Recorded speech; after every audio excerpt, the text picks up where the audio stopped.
Hello, welcome to Garibaldi Red. The Premier League returns on Monday when Nottingham Forest take on Burnley at the City Ground. Before then, I'm delighted to be joined by former Reds player and coach Chris Cohen as we discuss the season so far for his old club and a little bit about Chris's own future plans. Chris, good to have you with us. How are you doing? Yeah, all good. Thank you. Thank you very much for having me. Oh, no, not a problem. No, very grateful for you to be joining us. I don't know how much you've seen of Forest this season, but assuming you've seen it a fair bit, what have you made of them thus far? I think it's been a really positive start. I think if you'd have, the away games have obviously been, really, really difficult to have 3 away games and at the teams that they've had, and to pick up a victory, obviously away at Chelsea, and then to win the home game against Sheffield United is just so important. So to be on the points that they're on already, I think everyone would be at the club will be happy with the start. And now it's about building on it, especially with the home games coming up. Burnley's and Luton's in games that they know throughout the course of the season, if they want to improve on last year's table finish, then these are the games that they must win. Yeah, I mean, obviously you've had lots of experience in the Championship and you had some in the Premier League with Southampton. In terms of winning away games, especially in the Premier League, how hard is it to get over the line in those matches? Yeah, most definitely. You look at the budgets and look, Forest obviously put a lot of money in, and have got a team that's more than capable. But it's still really, really difficult going away to these big clubs and picking up wins. So I think that I saw Steve saying something about the fact that he felt that in the Arsenal and the Man United games, comparative to last year, that he felt the team was getting a lot closer in terms of performance. And if you can do that on a consistent basis and put in good performances, then occasionally you are going to be able to take victories at the places where maybe people don't expect you to. And I think that's what happened at Chelsea, is that it was probably it was kind of the final part of 3 good away performances, but the first time they were able to pick up some points. But it was probably built by the 2 performances and the beliefs that the Arsenal and the Man United games gave the players and the staff. The Chelsea win came a day after the window closed, as is typical Forest style. There was a flurry of activity, which probably, I think, would have been the same when you were playing for them. How does that kind of recalibrate where they can aim to finish come the end of the season? What's a realistic goal for them now, do you think? I just think growth. I think it's they finished last season outside the relegation zone, but for long periods, it was a real relegation battle. I think this year they will be looking, they'll be, I'm sure, hoping not to be anywhere near the bottom 5 and looking to get as high up the table as possible from there. Really, I look at the league this year, and I think there's probably 4 or 5 teams that you look at that might really struggle, and I don't think Forest will be one of them, especially with the acquisitions they made on the deadline day. I think it was one of the best deadline days or last day's dealings that's from the club in a long time. Gutted to lose Brennan, obviously, but brought in people that have got the experience to replace him. Just putting your players' hat on for a second, what's it like to be in a dressing room when there's an influx of players in a single day? Does it make you look over your shoulder? Do you take a responsibility to help bed them in? How does it all work? I think it depends on your status at the football club, how long you've been there, what your role is within the team. So you look at the Joe Worrells and the Ryan Yates of the squad, and they will be expected, and I'm sure they will, knowing the characters that they are, to integrate the players as quickly as possible. I think when you get players of the calibre of Sangare and obviously Callum Hudson-Odoi, Divock Origi, when you get players like that who are going to add to the squad, I think you see as exciting. Obviously, part of the selfishness of being a footballer is worrying about your own place in the team. But generally, the consensus will be if they add to our squad, it means we're going to finish in a higher position. And from a coaching point of view, how hard is it for Steve to integrate all these new players? Obviously, he did it last season with 30 or 22 in the first summer in double quick time. I mean, being honest, you wouldn't have fancied that challenge, would you, particularly to get that many integrated quickly?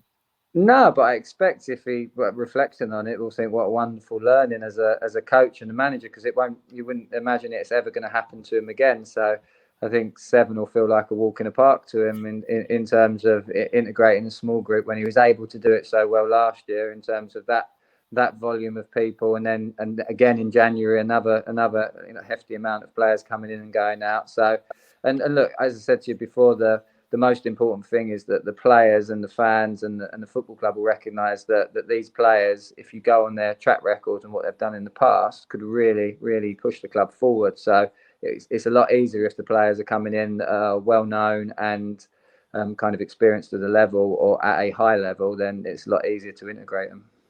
And because they're that good, then can you throw multiple ones in at once, or do you think we might see a drip feed of these new signings?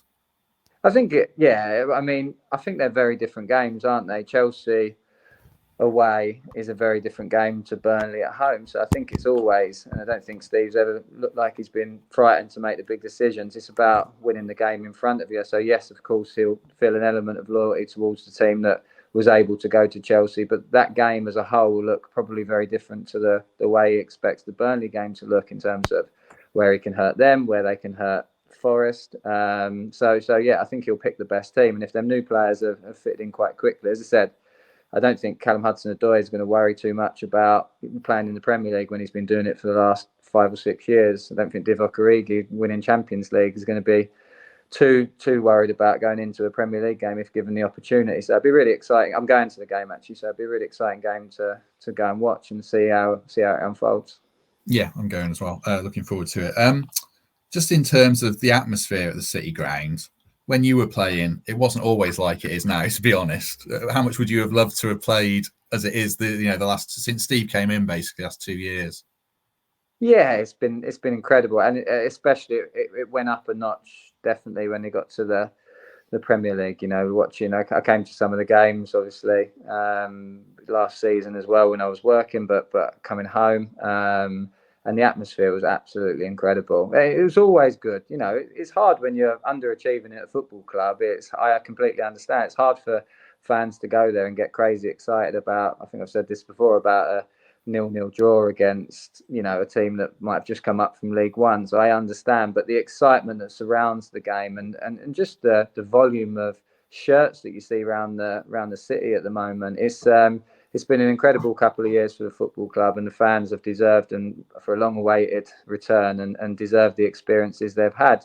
They just want to keep growing, and what's lovely is that they seem to have a manager that's more than capable of taking them further, and a playing staff and a chairman that wants to back them as well. So, all the signs say that it's going to be an excitement. The next couple of years should be just as exciting, but remember, it's the Premier League, and Burnley will come hoping it's their first win. And if you take anything lightly or anything for granted, then it can quite quickly bite you as well. So it's really exciting. But yeah, more points on the board as quickly as possible will probably help those expectations. Yeah, it's funny you say about 0-0 draws. My daughter's first ever game was your last ever game. I took her to that match to try and sell Forest to her, and you might obviously remember the game well, but we missed a penalty and it wasn't the greatest match. But yeah, that's the way it goes. That's the way kids should be introduced to. My son's first game was a 4-0 defeat at home as well, so I probably shouldn't take him anymore. Well, it can only get better, can't it, from them two experiences? So might as well start them at the bottom. Exactly. One other thing I wanted to ask you about playing the City Ground. Steve Cook was on here on Monday, and he said he's spoken to players previously who played, and they said it was a tough place to play in a Forest shirt. You can wilt under the pressure. Was that something you noticed from your playing days as well then?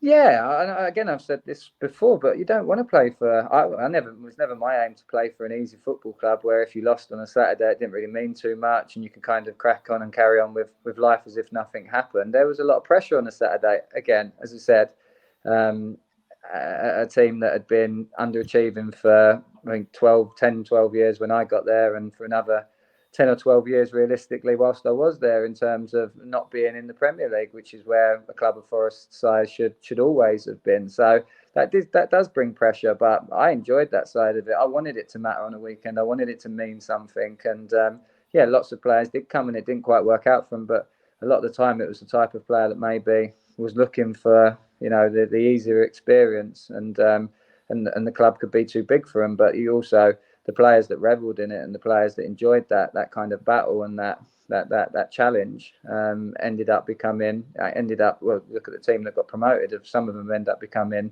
kind of legends of the football club, because they were the ones that took them back to the Premier League. I'm going back to the present day crop. You mentioned Sangare earlier. Out of the new signings from the entirety of the summer, the 13, is he the standout one that you would have loved to have worked with? I think he's, because of the. I would be lying if I said I've seen loads of him, but the bits that I have seen, I watched the PSV game in the pre-season as well, and the bits that you've seen of him in terms of the clips and stuff, he does look like the real deal. Now, there's a lot of things that you have to take into consideration. New country that he's just come to, obviously the Premier League, toughest league in the world, and a tougher league week in, week out than maybe the Eredivisie. But it's if he's able to perform the way that he has been, you don't get that type of interest from that amount of clubs without being some player. So if he can add, great. But they also have, really good players in that position. Ryan Yates has done a brilliant job and rose to the level. Mangala's a good player. They've got the boy from Chelsea, I think, that can play. They've got lots of players in there that are adequate replacements if he's not able to do it. But yeah, I think out of all of them, he seems to be the one with the most hype around it. It'd be really interesting to see how he gets on. Is it interesting to you, the kind of evolution of how much a central midfielder is worth now, especially a defensive one? Obviously, they were important in your teams, like Paul McKenna and players like that, but they weren't the most expensive players on the pitch. Suddenly, we're seeing Rice and Caicedo go for over 100 million quid, Sangare's top end of Forest budget, etc., etc. There's a lot of signings like that. Is it interesting from the way the game's developing that they're so valuable, these players now? Yeah, I think maybe, there's a lot of statistics and data out there now, so you can maybe put some value, whereas before it was kind of everyone understood the value of a Paul McKenna. If you watched Forest every single week, or you were in the training ground in the football club with them, then you might be able to see it. But maybe if you saw them occasionally, you might not recognise them and notice them too much. But again, with the amount of scrutiny around the Premier League now, and the amount of attention each individual in each position gets, I think it's recognised that as one of the most important positions, whereas before it was always goalkeeper and centre forward, and now I definitely think that probably aligns with those positions as being a real important position on the football pitch. So what's the data show? Does it show they stop goals, obviously, but do they help score goals as well?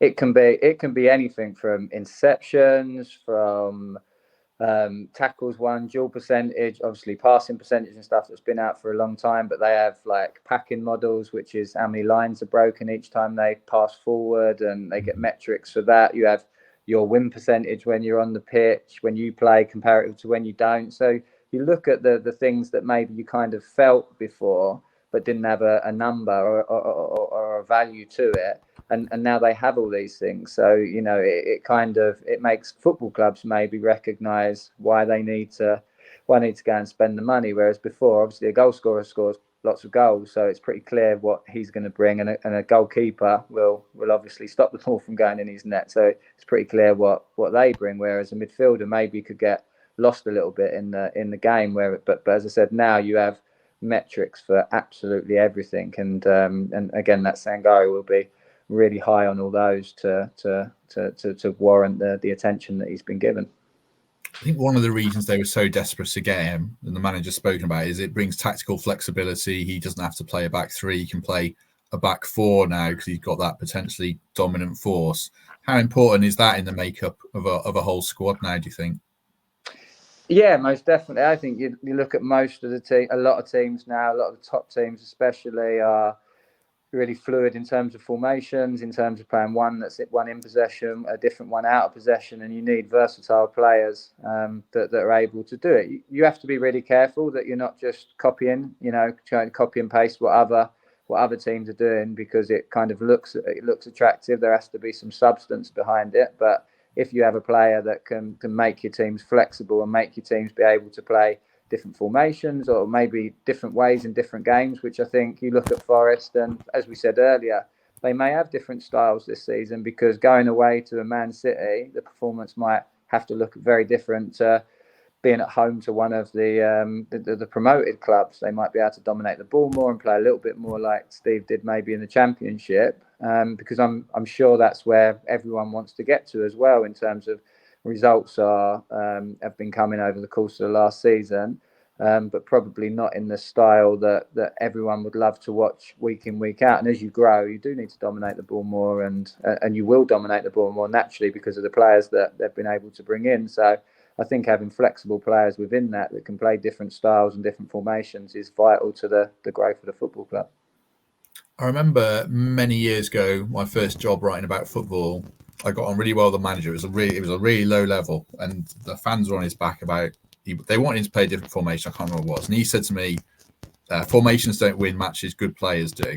But now we see Guardiola reinventing the game all the time with fullbacks inverting and other teams, like you say, copying. Now Trent's doing it, etc., at Liverpool. To what extent do formations and positions matter when it comes to winning the match? How much is it down to the players that are on the pitch to get you over the line as well?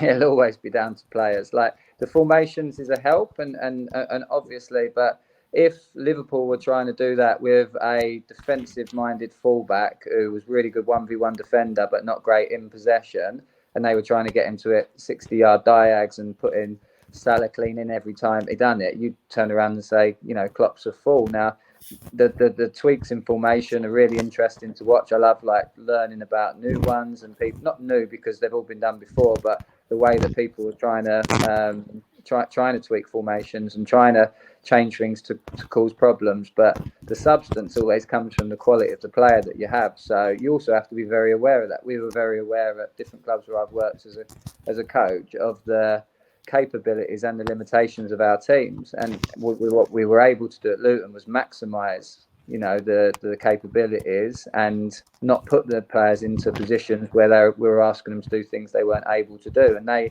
we explained that to them and they agreed with it, and we ended up being very successful doing it. So it's a really dangerous thing to try and copy and paste just because everyone else is doing it. You have to have the players to be able to. Have you always been a student of the game? Listening to you there, you obviously take a big interest in every aspect of it. Has that always been the case from a young age? I think it's probably, it has just changed so much. You're able to see so much. I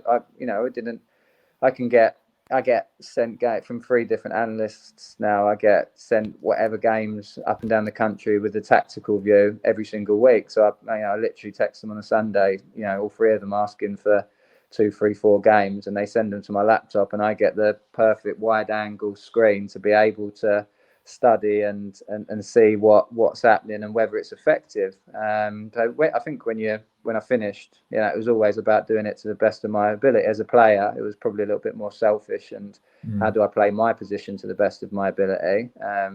As I got a little bit older and a captain, then there was some team stuff in there, but as soon as you go into the coaching stuff, you do need to know because you'll get left behind. Like you see we just spoke about how many teams now are playing different formations, playing asymmetrical with one side where they've got to put a wide player and the other side they're creating a box. Like there's so many things going on, and if you don't know and you go in to try and coach it, you'll be left looking foolish. So I think it's really important you try and stay as current as possible. Otherwise, as I said, you inevitably get left behind.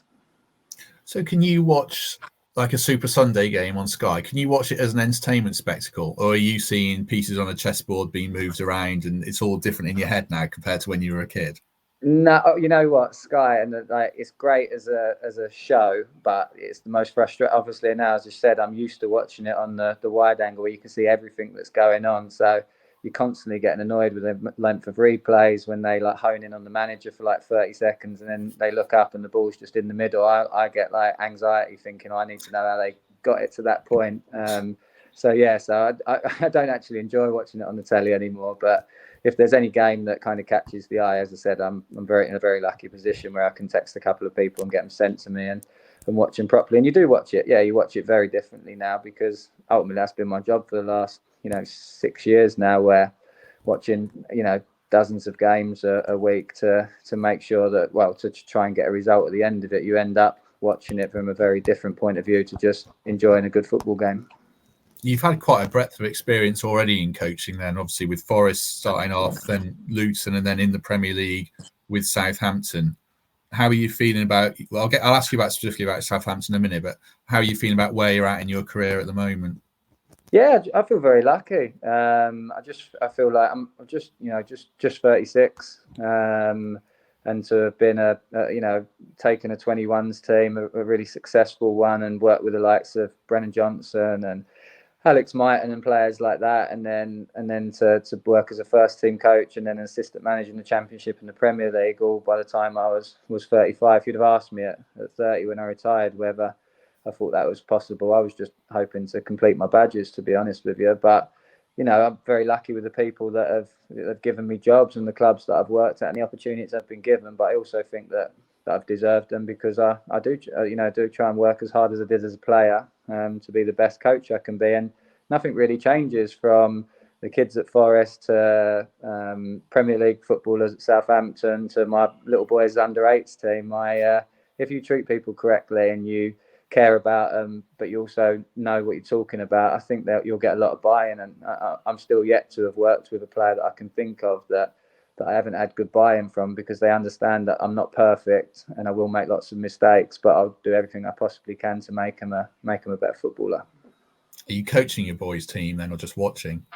Just take training. They call me the director of football. I'm not the manager. I've got a manager and assistant manager. I just take the training sessions. I'm the director of football is my official title. So, but it's been lovely. But as I said, I've had the best job in the world in being a footballer and the second best job in the world in working in an elite sport as a coach. But it does take a lot out of you, especially the coaching stuff, and a lot away from your family. And to have had this 6 months of being there every day for my son and my daughter and my wife, being able to see all the things that I've maybe missed out on has been a real luxury for me. So I've really enjoyed that and really excited about whatever comes next on the football front.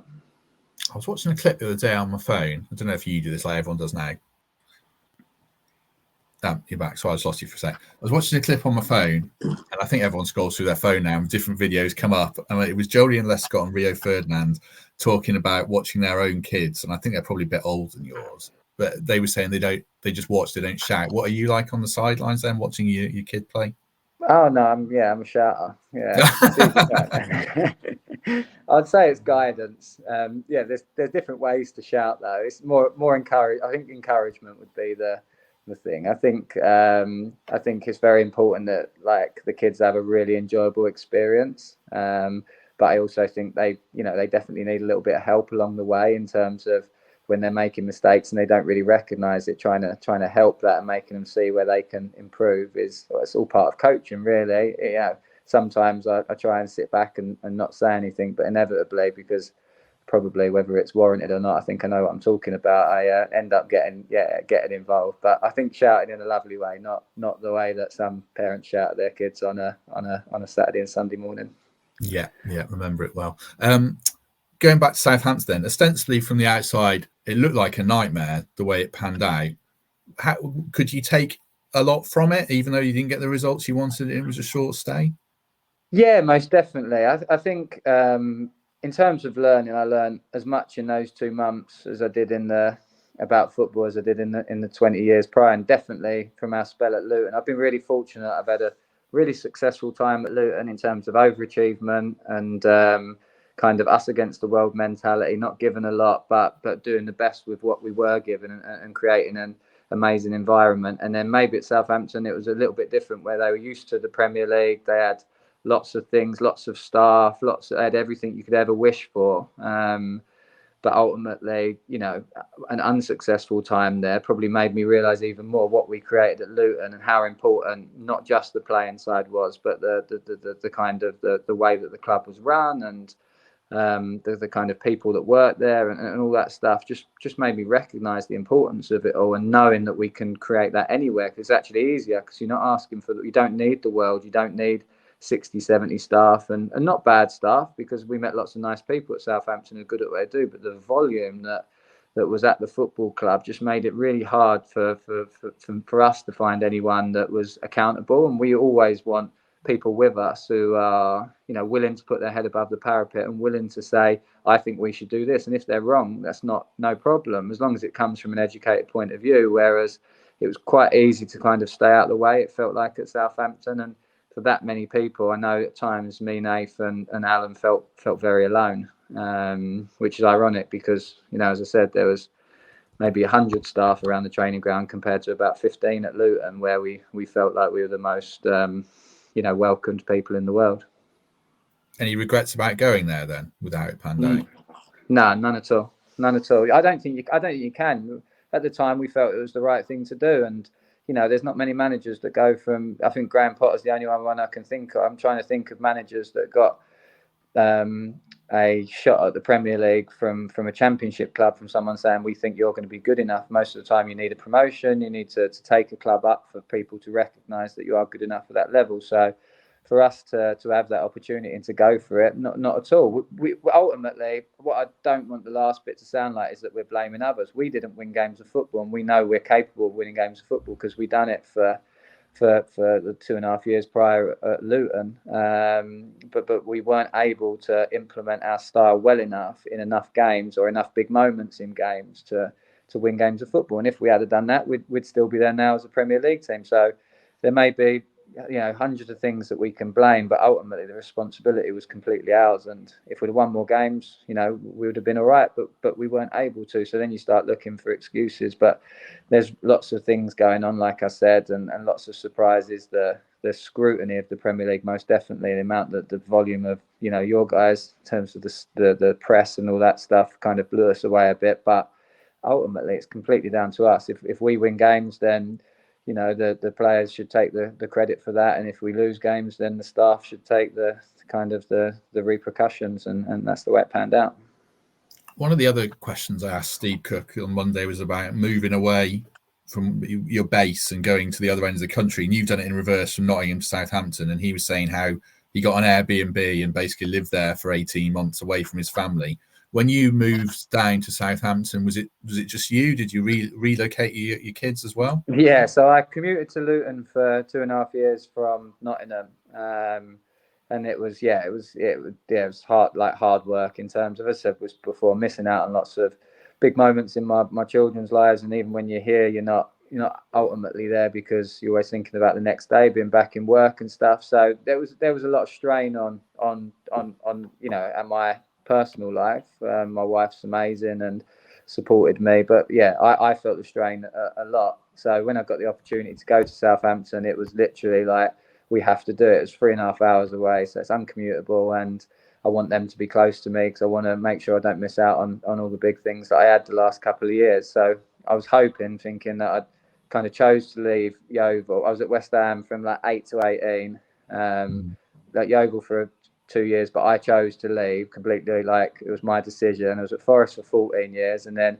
again I was at Luton and probably could have been there for as long as I wanted to be. So I thought, this is the time where we'll go down, and we moved the day after the Forest loss, and within 4 weeks I'd been sacked. So it was just the wrong one to kind of gamble on, I suppose. But as I said, kids were resilient. They loved it. They just thought they had a 6 weeks holiday on the south coast, so they fondly remember it. And my wife was brilliant in terms of being okay with us moving down and doing all that, and then very quickly moving back up and being back home where we're very much settled again.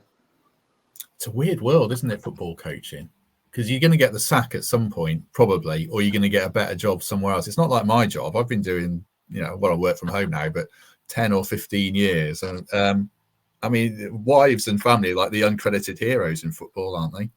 Yeah, they are, most definitely. You just got to turn it into a bit of a journey, I think, and make it exciting. I said, it's never our plan to only be there soon. I think, you look at my career and it's always about trying to, really get stuck into the place that I'm in and making a real difference for a long period of time. But it just didn't work out like that. But, the kids built some resilience from it in terms of having to make new friends and going to a different school and all that stuff, joining different football teams and gymnastics groups and all that. And then they're really happy to be home. So no, you just got to try and see it as an experience. At the end of the day, I know exactly what you're saying about your job, Matt, but I know lots of my friends and lots of people are very envious of the kind of experiences that I'm able to have and give my family, that because of football. So it's never going to be 100% perfect, and if that's the if that's the kind of negative, then long may it continue in terms of the experiences I'm able to have for myself, but most importantly, I'm able to give, you know, the people around me. Yeah, I wouldn't mind playing for Forest, to be fair. What's next for you then? I mean, you can never say for sure, but what's the general plan? What are you hoping for next? Just wait and see, really.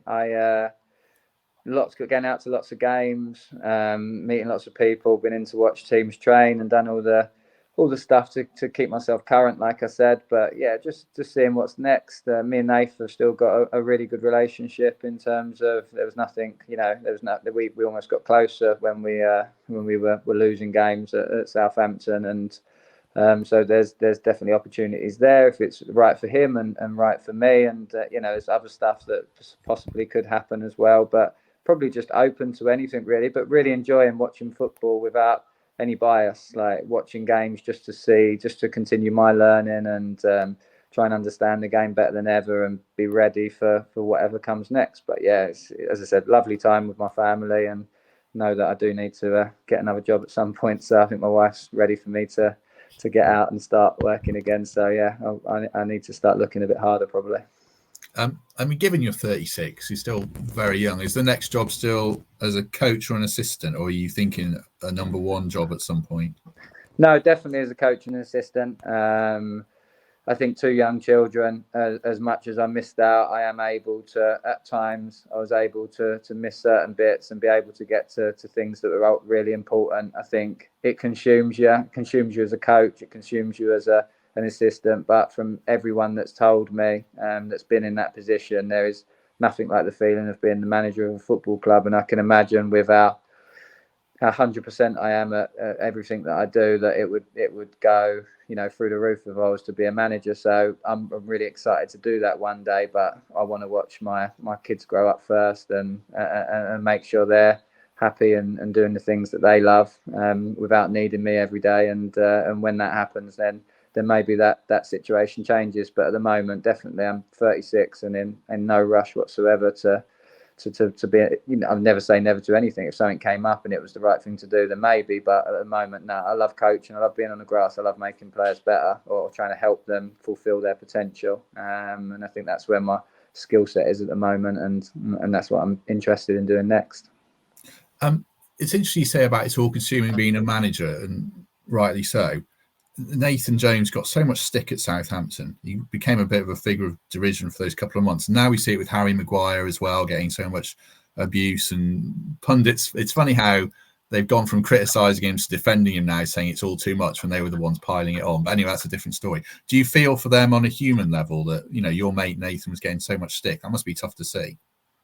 Yeah, I do, because you know what it's like now with clickbait and all that stuff. It is. I understand that also that the press have a job to do and they need people to read their stories, but you just want it to be fair. I think that's the biggest thing. I look at the Harry Maguire situation now, and it's not fair. Like the guy's been an England stalwart who's been like inches away from bringing home the first European trophy or World Cup. Like literally been as close as we've been for 50 odd years since, you know, the World Cup that we won.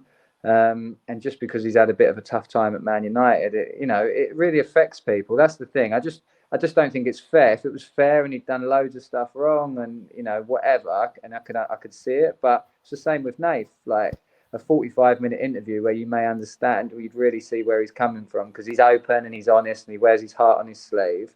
And then they take the 30-second bit that makes him sound, maybe it can put him in a negative light, and that's the only thing you see. And then in the next breath, the same people moan that, you know, managers come out and don't say anything after games. Well, it's no surprise, is it? Because the best thing to do is just to avoid, rather than be open and express how you're feeling and what's happening. If you do that, you're going to make mistakes. So now Nath will have to, you know, in the next job, he'll have to be more of a closed book. And is that better for fans? Is that more exciting for press, for their story? It's not. But if he's going to be ridiculed unfairly, then that's the only really choice that he's got, isn't it? So yeah, I just think everyone wants to be treated fairly. We didn't feel like we were down there, but as I said, if we'd have won games, we could have changed that. You know, the rhetoric around how people perceived us, but we didn't win enough games to do so. So it was another thing that just added to the pressure each week that maybe didn't help. Just lastly, then, before we go, finishing on Forest, you gave so much blood, sweat, and tears to try and get them to where they are, and now they are, and they're signing these elite players. How excited are you for the future of the football club, even though you're not a part of it anymore?